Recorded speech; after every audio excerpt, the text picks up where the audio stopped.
Assalamualaikum warahmatullahi wabarakatuh. Perkenalkan, nama saya Hermawan dari kelas A Prodi Pendidikan Bahasa Inggris Universitas Sulawesi Barat. Video ini dibuat untuk memenuhi tugas final dari matkul perkembangan peserta didik. Tahap pertumbuhan individu berdasarkan usia.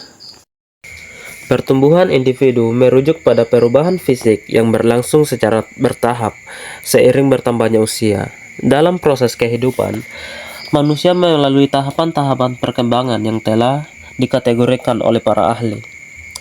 Menurut Santrok, tahapan tersebut dimulai dari periode pranatal, yaitu sejak konsepsi sampai kelahiran, di mana proses pembentukan organ dan sistem tubuh terjadi dengan sangat pesat. Setelah itu, individu memasuki masa bayi dari usia 0 hingga 2 tahun, ditandai dengan perkembangan refleks, kontrol motorik awal, dan pengenalan terhadap lingkungan melalui panca indera.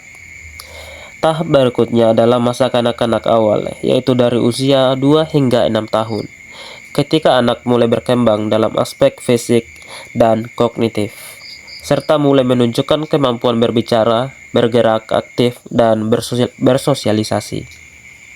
Kemudian pada usia 6 hingga 12 tahun, anak berada di tahap kanak-kanak akhir yang merupakan masa sekolah dasar.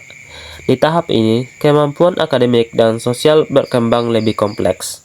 Setelah itu, anak beranjak remaja pada usia 12 hingga 20 tahun, di mana terjadi perubahan biologis yang sangat signifikan seperti pubertas, disertai dengan pencarian jati diri dan kestabilan emosi.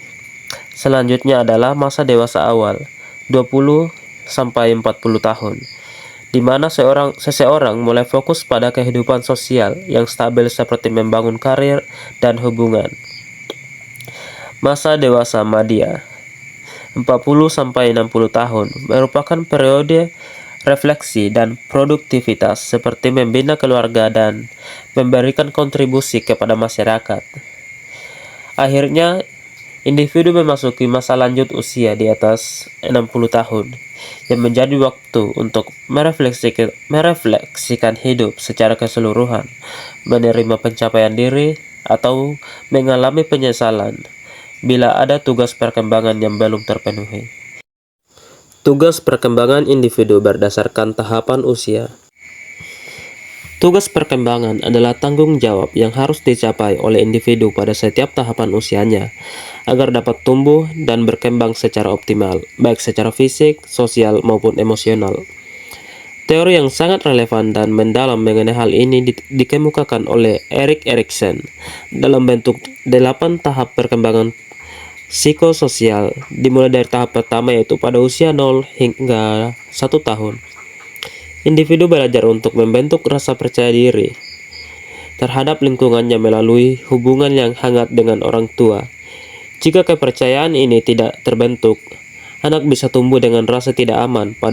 Pada usia 1 sampai 3 tahun, anak mulai mengembangkan kemandirian. Di sini ia belajar memilih dan mengendalikan perilaku, seperti makan sendiri atau berpakaian sendiri.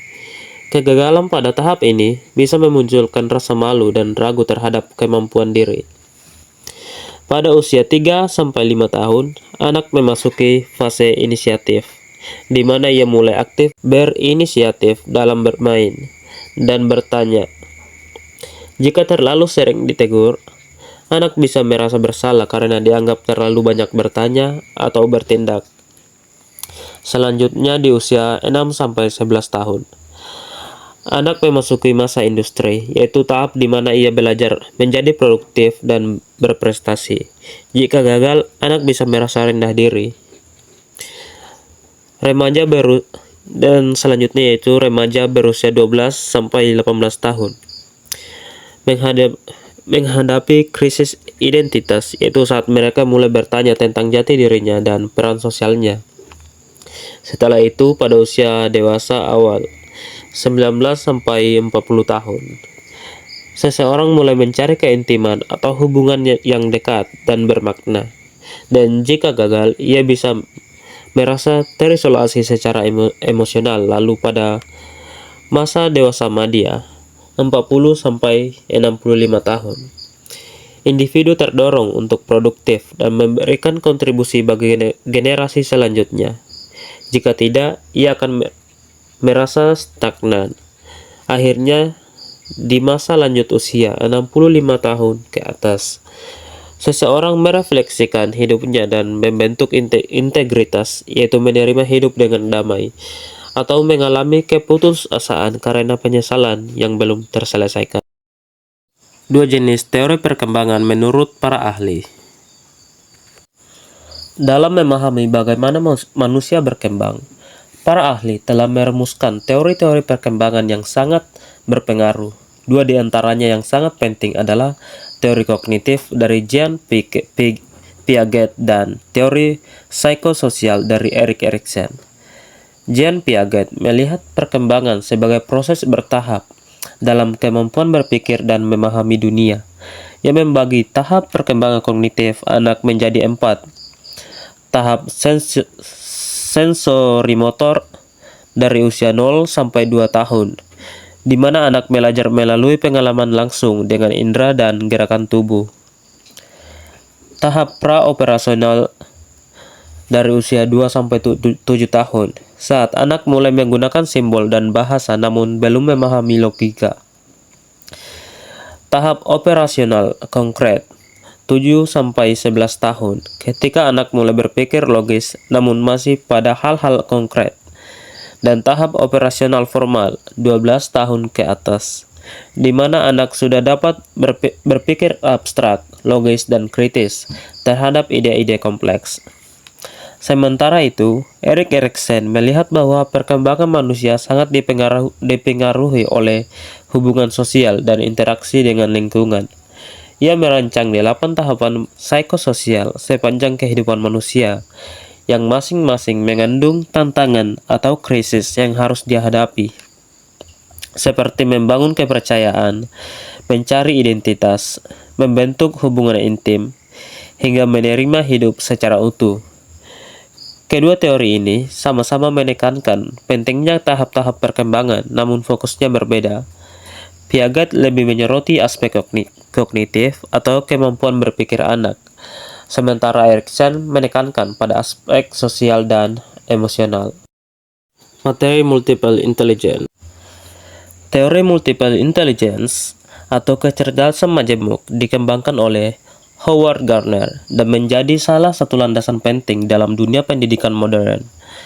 Gardner menyatakan bahwa kecerdasan manusia tidak hanya terbatas pada kecerdasan logika dan bahasa seperti yang selama ini diukur dalam tes IQ.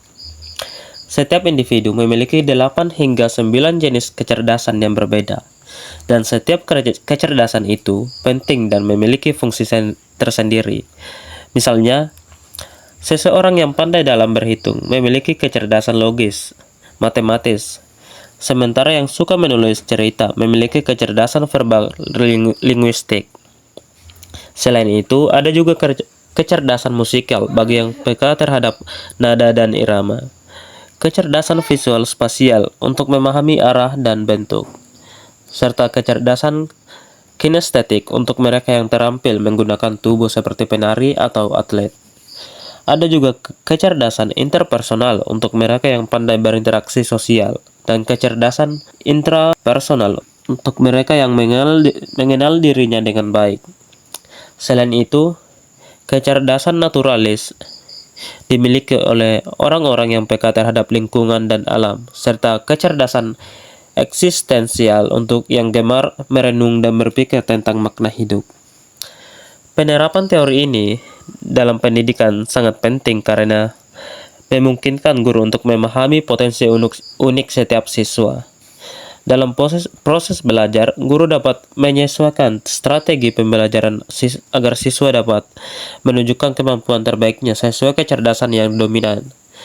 Hal ini tidak hanya membuat siswa merasa dihargai, tapi juga membantu mereka belajar dengan cara yang paling efektif. Dalam kasus ini, kita melihat bahwa setiap siswa memiliki keunikan masing-masing. Andi adalah siswa yang unggul dalam berhitung dan berpikir logis, namun ia mengalami kesulitan saat diminta menulis karangan. Sebaliknya, Lala sangat pandai menulis puisi dan bercerita, tetapi nilai matematikanya rendah. Perbedaan ini menunjukkan bahwa setiap anak memiliki jenis kecerdasan yang berbeda. Untuk mengatasi hal ini, guru sebaiknya menggunakan pendekatan pembelajaran yang berbasis teori multiple intelligence atau kecerdasan majemuk dari Howard Gardner. Dengan pendekatan ini, guru tidak lagi menyamaratakan kemampuan semua siswa, tetapi justru memberikan ruang bagi setiap siswa untuk berkembang sesuai kelebihan masing-masing. Misalnya, dalam pembelajaran, guru bisa memberikan tugas berbeda yang sesuai dengan kekuatan Andi dan Lala. Andi bisa diberi proyek yang melibatkan angka, logika, atau pola, seperti membuat teka-teki matematika atau memecahkan soal yang menantang. Sementara itu, Lala dapat diberikan tugas menulis cerita, membuat naskah drama, atau mengekspresikan pemahamannya dalam bentuk narasi. Guru juga bisa menggabungkan mereka dalam satu kelompok proyek, di mana Andi berkontribusi dalam menyusun data dan perhitungan, sedangkan Lala menjelaskan hasilnya dalam bentuk tulisan atau presentasi. Dengan begitu, keduanya saling melengkapi dan belajar satu sama lain. Dalam menilai keberhasilan belajar siswa, guru tidak hanya berfokus pada nilai tes tertulis atau ujian standar, tetapi perlu menggunakan penilaian yang beragam dan adil. Misalnya, guru dapat menggunakan penilaian berbasis proyek, penilaian proses, observasi, atau portofolio. Ini akan memberikan gambaran yang lebih menyeluruh terhadap perkembangan siswa. Prinsip dasarnya adalah, guru harus memahami bahwa kecerdasan setiap anak itu berbeda-beda, dan tugas guru adalah mengembangkan potensi tersebut, bukan membanding-bandingkannya. Dengan memahami dan menerapkan prinsip dari teori kecerdasan majemuk, guru dapat menciptakan pembelajaran yang inklusif, adil, dan bermakna bagi semua siswa. Itu saja penjelasan dari saya. Assalamualaikum warahmatullahi wabarakatuh.